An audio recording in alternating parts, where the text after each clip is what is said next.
بسم اللہ الرحمن الرحیم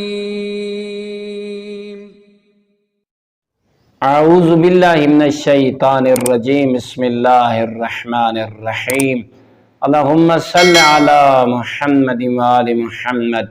مومنین مومنات، مسلمین مسلمات، آج دا سارا موضوع، آج دا سارا ٹاپک، آج دی ساری گفتگو، آج دا سارا پیغام نہایت ہی اہم ہے اور اتنا ضروری ہے۔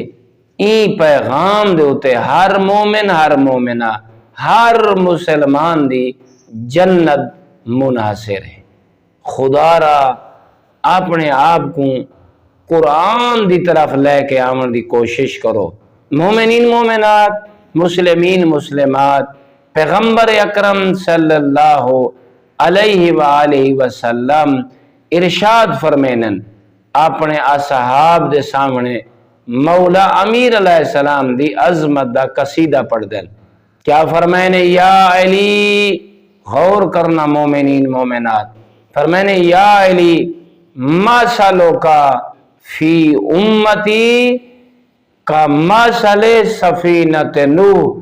یا علی تیری مثال میری امت دے وچ ہی میں کشتی نوح دی طرح، یعنی کہ جی میں طوفان آیا، سیلاب آیا، خدا نے حضرت نوح علیہ السلام کو کشتی بنوائی ہے، جلے کشتی بن گئی ہے تے اللہ نے اعلان کروایا اپنے نبی کو کہ جڑا اللہ دے عذاب کو اور اس طوفان کو بچنا چاہتا ہے او حضرت نوح دی بنائی ہوئی کشتی تے سوار ہو ونجے، او اللہ دے عذاب کو بچ ویسی۔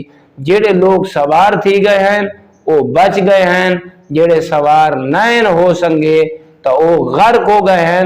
رسول فرما رہی ہیں یا علی مثلو کا فی امتی کا مثل سفینت نوح، فرمانے یا علی تیری مثال کشتی نوح دی طرح ہے میری امت دے وچ۔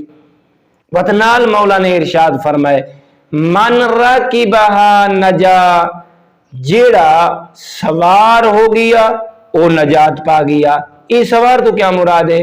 یا علی جائیں تے کو حق دا امام چمننا، جائیں تے کو راہبر چمننا، جائیں تے کو مولا چمننا، جو میں پیغمبر تیرے بارے دسا رہا لوگاں نے انہاں چیزاں کو تسلیم کر گیا، من رکبہا نجا، او نجات پا گیا۔ او ایمیں سمجھے طوفان دے وچ او نوح دی کشتی تے سوار ہو گئے۔ اگر اس نے نہ مننا کہ اے پیغمبر دا وسیع ہے، اے پیغمبر دا ناجانشین ہے، اے پیغمبر دے علم دا وارث ہے، اے پیغمبر دی حکمت دا وارث ہے، تب برادران ایمانی خود پیغمبر نے مولا امیر دے بارے دسا دیتا۔ کیا دسا دیتا؟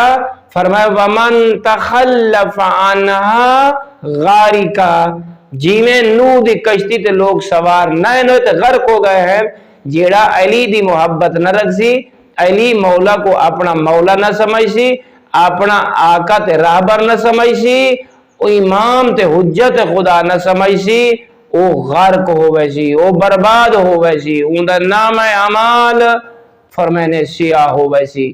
تا اللہ رب العزت محمد و آل محمد علیہ السلام دی عزت اور عظمت کو سمجھن، بلخص مولا امیر المومنین علیہ السلام کو اللہ نے جو مقام عطا فرمائے، جو فضیلت عطا فرمائیے، جو علم اور حکمت عطا فرمائیے، اور رسول اللہ صلی اللہ علیہ وآلہ وسلم نے جو کچھ اپنے اس وسیع اور اپنے بھیرا دے بارے ارشاد فرمائے، اللہ اندے تے عمل کرن دی اور جستجو کرن دی توفیق عطا فرماوے۔